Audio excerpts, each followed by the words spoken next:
कृष्णा। श्रीमद् भागवत गीता अध्याय 4 दिव्य ज्ञान श्लोक संख्या 3। स एवं मया तेघा योगा प्रोक्त पुरातन भक्तोऽसि मे सखा चेति रहस्यम ही तत्उत्तमम्। आज मेरे द्वारा वही प्राचीन योग यानी परमेश्वर के साथ अपने संबंध का विज्ञान तुमसे कहा जा रहा है, क्योंकि तुम मेरे भक्त तथा मित्र हो, अतः तुम इस विज्ञान के दिव्य रहस्य को समझ सकते हो। तो भगवान ने बताया कि पिछले श्लोक में कि ये जो दिव्य ज्ञान है मैं वापस तुम्हें दे रहा हूं, क्योंकि कालक्रम में ये गुरु शिष्य परंपरा के द्वारा ये दिव्य ज्ञान जो है छिन्न भिन्न हो गया था। अर्जुन के या हमारे मन में भी एक प्रश्न आ सकता है, सबको छोड़कर भगवान ने अर्जुन को ही क्यों चुना? तो भगवान यहाँ पर भागवत गीता सुनने और समझने के लिए, ये दिव्य ज्ञान जो है उसको सुनने और समझने के लिए क्या क्वालिफिकेशन उपयोगिता होनी चाहिए, भगवान बोल रहे हैं कि देखो अर्जुन, तुम क्या हो?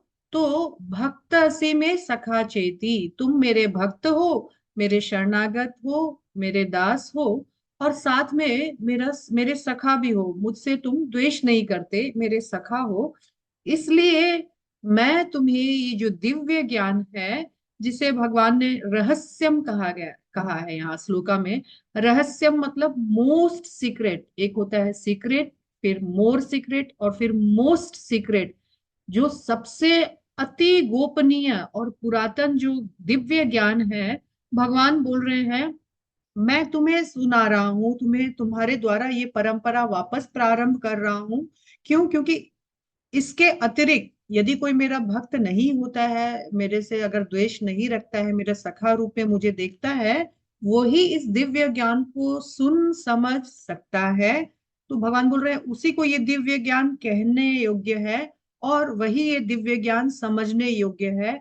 इसीलिए भगवान ने इसको रहस्य कहा है कि सुनकर भी नहीं समझ सकेंगे, और जो भगवान के भक्त हैं, भगवान के शरणागत है, भगवान के साथ द्वेष नहीं करते, सखा भाव में रहते हैं, वो ही इसे समझ सकते हैं। और एक अच्छा गुरु भी उसी शिष्य को ज्ञान दे सकता है जो शिष्य बहुत स्निग्ध है। स्निग्ध मतलब बहुत सिंपल है और सरल है, शरणागत है, सेवा परायण है। उसी सेवक या उसी शिष्य को ये रहस्यमय जो भगवान विषय उपदेश है, भक्ति विषय उपदेश है, उसी को दिया जा सकता है, और वही शिष्य ग्रहण भी कर सकता है। तो यहाँ भगवान इस दिव्य ज्ञान को हमें कैसे लेना चाहिए? तो भक्त रूप में शरणागत होकर के सेवा भाव से।